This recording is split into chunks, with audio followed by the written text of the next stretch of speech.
수험생 여러분 안녕하십니까? 자, 30회 올해 2019년이죠. 자, 민법 기출문제를 우리가 이제 분석해 볼 건데요. 먼저 분석 전에 올해 공부하시고 시험 보신 모든 분들한테 너무너무 고생 많으셨고 수고하셨다는 인사 말씀 드리고요. 당연히 합격하신 분한테는 축하의 말씀을 전하고요. 아쉽게 불합격한 분한테는 다시 한번 위로의 말씀과 격려의 말씀을 전합니다. 시험이라는 것이 누구나 붙고 떨어지는 건 참 운명적이에요. 모든 사람이 붙는 게 시험은 아니잖아요. 그렇지만 항상 해피엔딩. 내가 공부를 했다면은 그 결과가 좋으면 참 좋은데 한 번에 갈 길을 아쉽게 두 번, 세 번에 좀 어렵게 가는 경우도 있죠. 뭐 그것은 수험생의 숙명이에요. 사실은 뭐 붙고 떨어지는 건요. 그렇지만 제가 이 3제 기출문제를 우리 간단하게 분석한 이유는 뭐 합격하신 분이 이 강의를 볼 일은 없고요. 다시 한번 재도전하시는 분들이 주로 많이 보고 처음 공부하시는 분들이 그래도 또 볼 수 있겠죠. 그래서 다시 한번 재도전하는 분들 중심으로 이 분석을 해드리는 거예요. 다시 한번 내가 재도전해서 한 다음에 어떻게 공부를 할 것이냐. 기출문제 모든 것이 다 그 정답이 그 열쇠가 해결책에 숨어 있다는 거예요. 왜? 굉장히 대중적인 시험이죠. 해마다 전공자가 아닌 나이가 적게는 20살부터 한 60까지 짧게는 한 몇 개월, 길게는 1년 정도, 한 2년 정도 공부해서 응시하는 이런 시험은 정해진 룰이 있다는 거예요. 정해진 패턴이 있다는 거예요. 이 고득점을 뽑는 시험이 아니잖아요. 예를 들면 100대 1이다. 그래서 뭐 90 몇 점의 커트라인이 끊겼다. 88점에 끊겼다. 이런 상대평가는 굉장히 세밀한 공부를 해야 돼요. 남이 못 맞히는 문제를 내가 맞춰야 되기 때문에 예상 밖의 문제, 최상급 문제를 맞춰야지 붙는 시험이고 우리처럼 절대평가 대중적인 시험은 해마다 똑같은 사람들이 똑같은 공부량을 통해서 응시하는 시험은 정해진 틀에서 정해진 부분, 정해진 난이도, 정해진 그 공부량 갖고 승부하는 시험은 이미 규격화되어 있다는 거예요. 그걸 파악하셔야 돼. 자꾸 학문으로 접근하는 게 아니다. 예를 들면 이 짧은 시간에 우리는 시간 싸움하는 거예요. 시간을 무한정 둔다면 궁금한 거 그 원리까지 다 해서 차근차근 벽돌 쌓듯이 올라가지만 짧은 시간에 수단 시간 공부는 그렇게 할 수가 없는 테마별로 공부를 하셔야 되는 거야. 두세 문제 버리더라도 서너 문제 버리더라도 해마다 꼭 나오는 부분 반드시 맞춰야 되는 부분 이 양을 줄여서 반복하셔야 되는 거죠. 올해도 마찬가지예요. 선생님이 제가 볼 때는 너무너무 평이한 시험이었어요. 늘 수업 시간에 강조하고 마지막 백서 문제까지 우리가 이제 기초서에 출발하면 기초서 강의한 다음에 기본서 강의하고 판례집이라든가 합격 노트 이런 부교재 공부하고 마지막 백선 문제 공부하죠. 그 백선 문제에서 마지막 선생님이 이제 뽑아준 거예요. 올해 여기에 나올 거 예상한 부분에서 그 100문제 중에서 37문제는 그대로 그 부분이 나왔다. 그럼 수업 시간에 선생님이 글로 쓰기도 하고 입으로 얘기하기도 하죠. 꼭 글로 쓴 것뿐 아니라 입으로 얘기한 거. 이 입으로 얘기하는 게 중요한 거예요. 모든 걸 다 글로 쓸 수 없잖아요. 그런 부분에서 다 37문제 나왔다. 예측 가능한 법에 벗어나진 않았다. 그래서 좀 더 분석해 보면요. 자, 민법 총칙은 10문제인데, 뭐 굳이 말하자면 중중이라는 얘기는 5년치 기출문제에 비했을 때 어렵지도 않고 쉽지도 않고 딱 그냥 예상한 만큼 나왔다. 그렇죠? 그 얘기는 어렵지 않게 나왔다는 거죠. 제가 수업 시간에 늘 강조했어요. 법대 학생이 아닌 우리들은 왜 민법 시험을 보는 거냐? 우리가 중개업무 볼 때 그 필요한 민법적 소양, 부동산 중개에 필요한 민법 소양을 갖추라는 거죠. 근데 우리가 민법 총칙은 학문적이고 추상적이고 굉장히 이론적인 파트잖아요. 그래서 점점 예전에 어렵게 나왔던 부분이 점점 쉽게 나온다. 총칙은 학문적 파트이기 때문에 중개사 공부하는 사람은 많이 물어볼 게 없단 말이에요. 이렇게. 그래서 제가 항상 민법 총칙을 끝까지 파지 말자. 테마별로 꼭 나올 부분만 반으로 줄여서 반복하자 그랬죠. 부동산 민법이라는 말을 꼭 명심하자 그랬잖아요. 그렇게 나왔어요. 나왔는데 좀 특이한 현상은 대리문제가 4문제 나왔다는 거. 원래 대리문제는 한번 2문제쯤 나왔는데 물론 제가 늘 강조했던 부분이야. 복대리 반드시 나온다. 계약의 무건들이 반드시 나온다. 두 파트 나왔잖아. 그대로요. 그 다음에 가끔가다 단다시 문제 대리권 소멸사유 본인의 사망, 대리인의 사망, 대리인의 금치산 선고, 대리인의 파산 선고는 모든 소멸사유다. 그 다음에 소멸사유. 그 다음에 제가 그랬죠. 어렵지만 표현 대리는 생각보다 공부가 어려운 게 비해서는 출제는 낮다 그랬어요. 왜? 표현들의 파트는 법대 학생들한테 굉장히 중요한 거예요. 우리 중개업 볼 때 표현들이 크게 문제가 안 돼요. 그랬더니 역시 거기가 굉장히 어려워 교과서 페이지가 많지만 안 나왔잖아요. 저는 표현들이 우리 안 나온다고 예상 밖에 뺐잖아요. 그 예상대로 나왔어요, 이렇게요. 그렇지만 전 내년에도 네 문제 나올 걸 생각하지는 않아요. 내년에는 의사표시가 많이 나올 거예요. 이게 번갈아 하면서 이렇게 강약을 준단 말이야. 자, 대리가 네 문제 특징이 있고 또 하나 특징이 뭐냐면 우리가 수업 시간에 늘 강조했던 사례 문제들. 우리가 민법 총칙 사례가 어렵잖아요. 부동산 이중매매, 부동산 가장매매, 부동산 은닉행위, 오표시 무효연치. 이 부동산 사례 문제가 안 나왔다는 거예요. 그럼 왜 사례 문제를 내지 않았을까? 아마 총칙을 사례 문제를 내버리면 어려우니까 점점 쉽게 내려는 취지 때문에 그렇지 않았겠느냐. 이 경향은 계속 간다는 거야. 굉장히 민법 총칙을 부담스러워한다는 걸 다 알고 있다는 거예요. 그러니까 여러분들이 총칙은 앞으로는 너무 파지 말자. 그런데 문제는 해마다 안전 이게 가속되지만 늘 소식 강조했던 대로예요. 물권법은 점점 어렵게 나온다. 물권법은 전부가 14문제, 14문제 전부가 다 판례 문제였어요. 판례를 모르고서는 풀 수가 없어요. 전부가 판례 문제였다. 판례 문제를 묻는다는 것은 굉장히 난이도가 올라간다는 거예요. 그래서 앞으로 31일을 대비할 때도 물권법은 많은 시간을 할애해야 돼. 민법 총칙의 1.5배 이상. 근데 사람들이 공부하시려면 자꾸 총칙이 어려우니까 총칙을 더 공부해요. 근데 물권법 출제량도 높고 또 물권법이 당락을 결정하는 거예요. 여기 다 상급 문제이기 때문에 여기를 얼마나 많냐에 따라서 6점을 넘을 것이냐, 7점이 될 것이냐, 8점이 될 것이냐 결정하는 건 다 물권법이 지고 있다. 그래서 앞으로 중간민법 시험의 모든 하이라이트는 물권법이다. 또 물권법 열심히 하는 게 굉장히 또 효과적이죠. 왜요? 물권법은 민법에서도 14문제지만 2차 과목 중개사법, 등기법 이 2차 과목에 미치는 영향이 굉장히 크죠. 그래서 물권법은 14문제짜리 생각하지 말고 한 과목에 생각하시고 25문제짜리다 이렇게 생각하시고 정말 열심히 공부하셔야 돼. 물권법은 이 난이도는 앞으로도 계속 그럴 거예요. 점점 물권법 난이도는 점점 어렵게, 총칙은 점점 쉽게. 계약법은 평이했어요. 해마 똑같아요. 계약법은 한 뭐 5년 10분 아니 10년치로 꼽아도 더 어려웠던 적도 없고 더 쉬웠던 적도 늘 그 정도 수준이에요. 이렇게요. 생각보다 계약법 같은 10문제지만 민법 총칙의 공부량이 한 절반 정도. 총칙의 절반 정도만 집중하더라도 10문제 중에 7, 8문제 맞을 수 있단 말이에요. 그러니까 효율을 따질 때는 그냥 우리 학문을 할 때는 총칙 맨날 대리가 어떻고 법률행위가 어떻고 의사표시 어떻고 물고 늘어져야 되지만 시험만 놓고 보면요. 짧은 시간에 60점 맞는 시험만 놓고 보면 계약법이 굉장히 효과적인 거야. 그럼 우리가 능률적으로 공부를 하셔야 돼. 일단 시험에 붙느냐 떨어지냐 먼저 해야지. 그 선생은 원리를 잘 가르쳐주고 민법 너무너무 재밌대. 근데 점수가 안 나와. 소용없는 거예요. 양을 줄여 반복해야 돼요. 계약법이 총칙에는 실수 있죠. 자, 특별법은 제로 했어요. 특별법은 5법이에요. 이 5법이 6문제 나온단 말이야. 주택임대보호법, 상가임대차보호법, 가담법, 집합법, 실명 다 어려운 법들이야. 근데 제가 그랬죠. 이 한 법에서 한 문제 나오면 가장 기본적이며 가장 중심적인 걸 묻지 틀려내면 한계가 없는 거예요. 뭐 한 법에서 한 문제 내리는데 틀려내면 뭐 다 틀릴 수밖에 없는 거예요. 근데 그렇지 않다. 예측 가능한 법을 넘어서지 않는다. 올해 시험에서 제가 제일 마음에 드는 게 민사특별법이에요. 어쩌면 딱딱 예상했다. 한 문제씩만 뽑아라 하면 정확히 한 문제 뽑았던 부분에서 제가 풀어보면 그대로 나왔죠.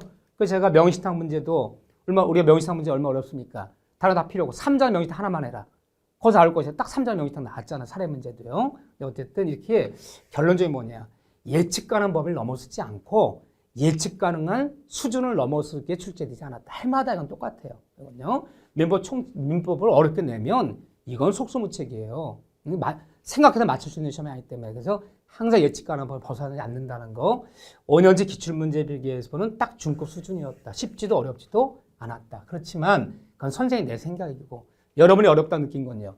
제 시간에 풀기가 힘든 거예요. 지문들이 이렇게 기니까 읽다가 보면 있다 없다도 헷갈리고 막 긴장한 상태에서 문장 읽고 나면 뭐 읽었는지 까먹고 또 읽고 이래 시간이 부족한다. 시간 부족에 걸려서 어렵게 느꼈을 뿐이지 문제 그 출제 그 경향과 난이도는 그냥 상당히 평이했다라고 볼 수 있어요.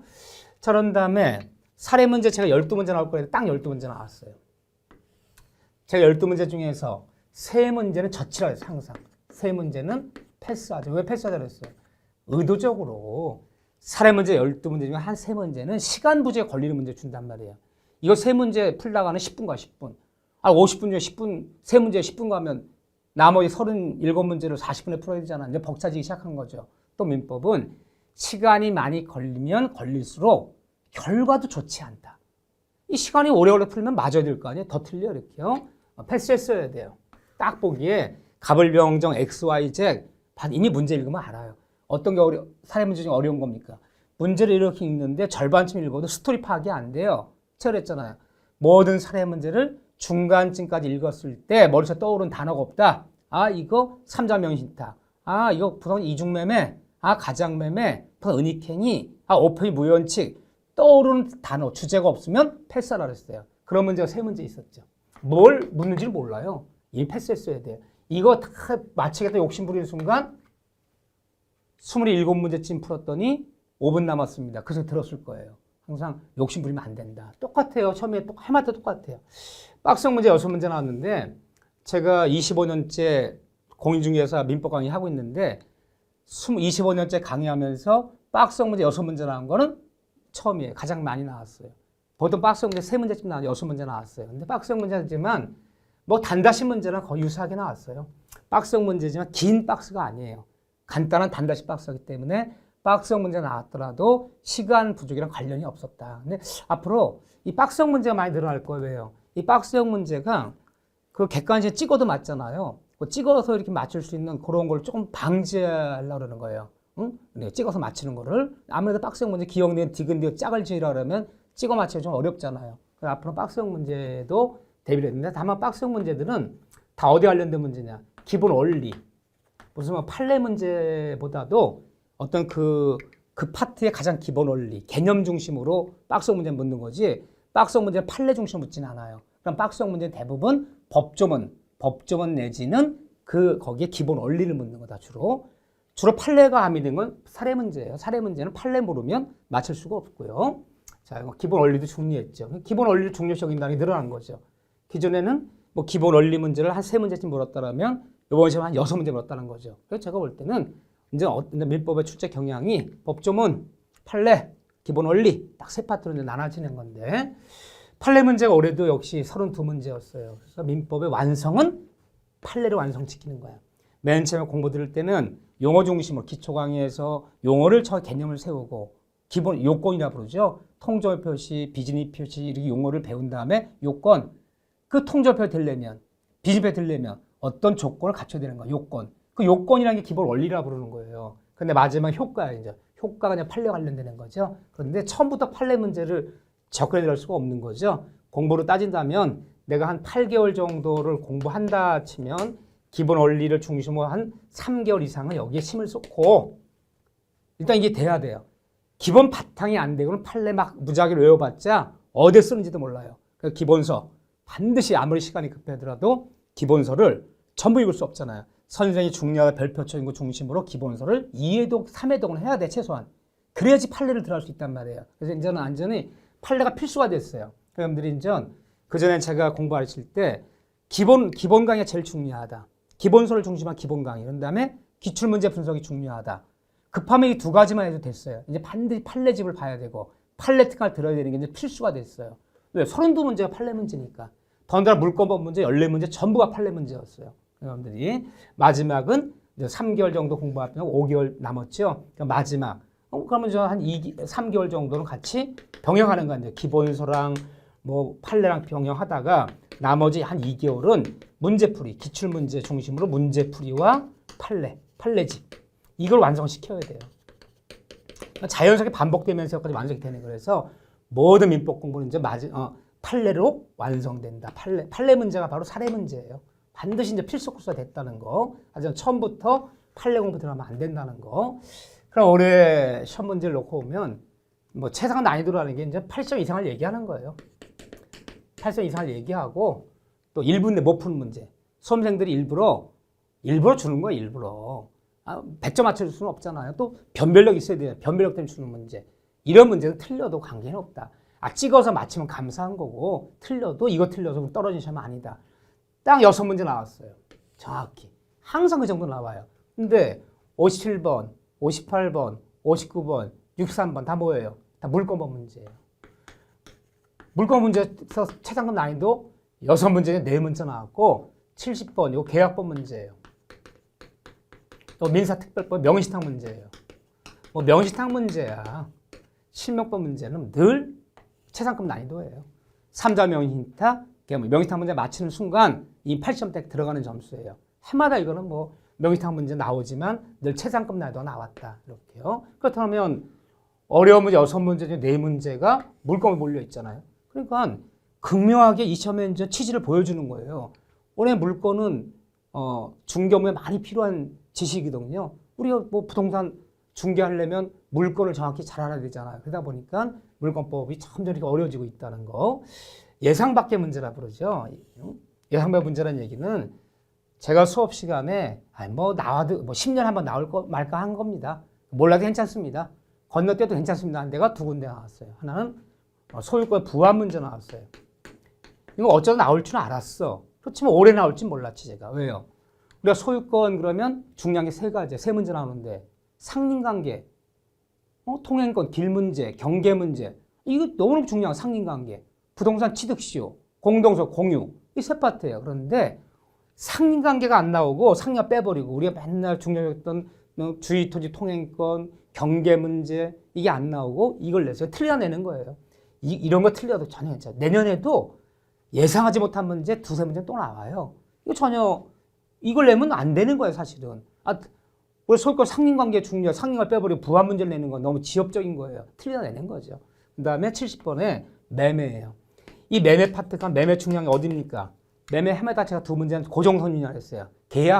계약금이랑 매도인의 담보책임. 핵심 중에 핵심이었죠. 근데 매도인의 담보책임이 안 나오고 이 담보책임이 안 나오고 또 참 드물어요. 그러니까 우리가 맨날 외웠잖아요. 권리하자, 물권해하자. 전부탄약을 매매했을 때, 일부타 매매했을 때, 수량부족. 이거 해마다 거의 나오는 거예요. 10번보다 9번 나와요. 근데 이게 빠져버리고 과실, 수취권 얘기가 나왔어요. 매매했을 때 매매 목적으로 과실, 수취권 누구한테 있느냐. 물론 법조문이 있죠. 인도시까지는 매도인에게 있고 인도안부터는 매수인에게 있다. 또 매매 목적의 과실과 매수인의 대금에 매매대 이자는 서로 상대처리된다. 이거 지금까지 2번 나왔어요. 29번 시험 보면서. 요번 때 나와서 3번 나온 거야. 부합 문제 지금까지 1번 나왔어요. 요번 나와서 2번째 된 거예요. 이런 부분은 무시하자는 거예요. 물론 난 시간이 굉장히 남는 사람이야. 시험을 떠나서 취미로 공부해요. 학문의 뜻이 있어. 하루 종일 12시간 공부할 수 있는 사람이야. 1년 내내. 그런 분들이야. 이런 궁금증을 개인적으로 해결하는 거지. 처음에는 이런 분들까지 범위를 넓혀버리면 좋긴 한데 민법만 공부하는 게 아니잖아요. 짧은 시간에. 항상 공인중개사 시험 공부는 시간 싸움이라는 걸 잊으면 안 돼요. 공부할 때도 시간 싸움이고 시험장 가서도 시간 싸움이고 그러면 정해진 시간에 합격하려면요. 양을 줄이고 테마 중심으로 모든 걸 망라할 수 없으니까 딱딱 테마가 있단 말이에요. 지금 중요한 부분. 그 테마 뽑아서 그걸 좁혀서 그걸 2번, 3번 반복하는 게 중요하지. 이게 짧은 시간 배운 공부는요. 들을 땐 이해가 되더라도 이게 반복해서 연습을 안 하면요. 시험장 가면 어리버리하고 시간이 걸려요. 한참 생각하니까 아는 거야. 그렇게 풀어서는 50분에 못 풀. 딱 보면 나와야 돼. 읽는 속도와 정답 그런 수가 거의 똑같아야 돼요. 그러려면은 몇 번이건 중요한 반복하려면 양을 줄여야 된다. 전부를 커버하려는 건 욕심이기 때문에 어느 파트는 테마, 선생님이 가르쳐주니 제가 그건요.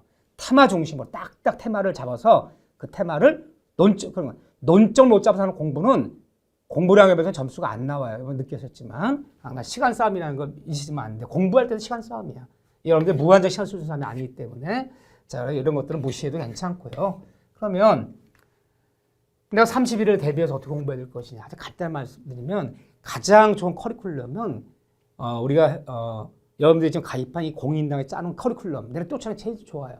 기초 강의, 용어 중심, 용어, 기본 개념, 개념도 굉장히 중요해요. 기본 원리 중심으로 가르쳐 놓고 용어와 기본 개념을 가르쳐 놓고 그 다음에 이제 그 기초 강의 끝나면 기본 강의 들어가잖아요. 기본 교과서 중심으로 기본 강의 끝나고 나서는 어려운 것만 좀 다뤄주는 심화 강의.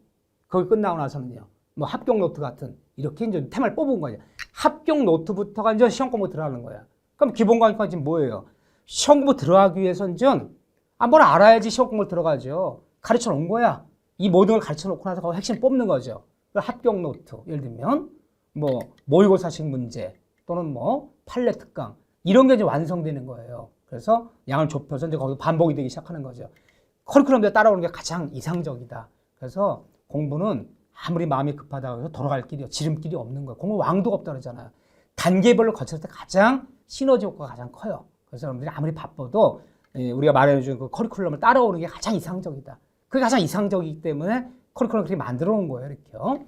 그런데 그 중에서도 어느 한 이게 가장 이상적이고 도저히 이걸 따라올 시간이 없다 그러면 기본서. 기본서가 뭡니까? 기본 강의. 하나 보자면 기본 강의.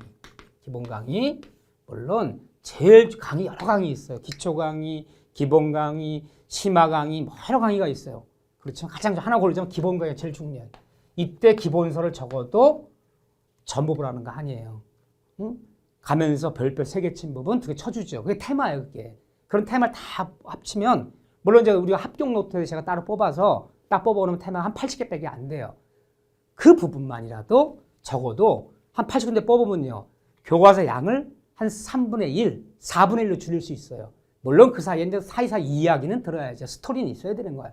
스토리가 없이 어떻게 그게 이해가 됩니까? 민법이 사람이 살아가는 이야기고 사람과 사람 간의 재산 관계에 관한 분쟁이고 우리가 사회생활 때 마발 써먹는 그런데 어떻게 스토리가 없겠습니까? 스토리를 듣는 바탕하에 테마가 뽑히는 거예요. 줄여서 그렇죠? 그러면 교원서를 이때 적어도 뭐 정독이든 통독이든 3번 정도 해줘야 되겠죠. 그 다음에 정 시간이 없던 제일 중요한 기출문제예요. 해마다 유사한 문제가 나와요. 선생님 제가 보면 27회 때 문제건 29회 때 문제 30문제 다 똑같아. 구분이 안 돼요. 40문제 중에 33문제, 4문제는 딱 정해진 파트가 있다. 그러니까 기출문제를 분석하기 제일 중요하다. 기출문제. 그 다음에 혹시라도 조금 우리 학계로 민법 2개 합쳐서 60점이잖아요. 하나가 60점이 안 나오면 떨어지는 시험이잖아. 평균이 안 되면. 그럼 하나가 만약 최악의 경우에 45점 맞았을 때 하나는 75점 맞아야 될 거 아니에요. 그렇다면 60점이 합격점이지만 60점이라 생각하지 마시고 학계론의 민법 7점대 맞는다 내가. 그러다 한 과목 실수했을 때 메꿔줘야 되잖아요. 그렇게 놓고 본다면 판례집을 반드시 봐야 돼요. 판례집을. 이 판례집을 보지 않고서는 이 70점에서 8점대 점수는 갈 수가 없어요. 고득점이에요. 고득점. 그래서 물론 전 판례가 제가 처음엔 어렵죠. 그렇지만 시간이 흘러서 이 커리큘럼을 차려 밟아왔을 때 판례 알아들 수 있단 말이에요. 근데 판례를 또 생략하는 경우가 있어요. 마음이 급하다고 생략하면 안 돼요. 물론 중요한 판례는 이미 여러분들 기본서에 다 반영이 돼 있어. 그렇지만 전 읽어갈 때 별로 전 강조를 안 하면 흑 지나가잖아요. 그래서 다시 뽑아서 꼭 나올 판례만. 어려운 판례 많아요. 근데 어려운 거 틀려서 떨어지는 시험 아니다. 내들 강조하는 게. 이 절대평가는요. 남들이 맞히는 문제를 내가 맞출 수 있는 문제를 실수하는 게 문제지 남이 못 맞히는 어려운 문제를 내가 맞춰보는 시험이 아니라 그건 상대평가예요. 뭐 공무원들, 법원직, 검찰직 뽑는 이런 시험들은 8점 다 맞아 애들이. 응? 근데 커트에 92점이래. 남이 못 맞히는 최상급 난이도.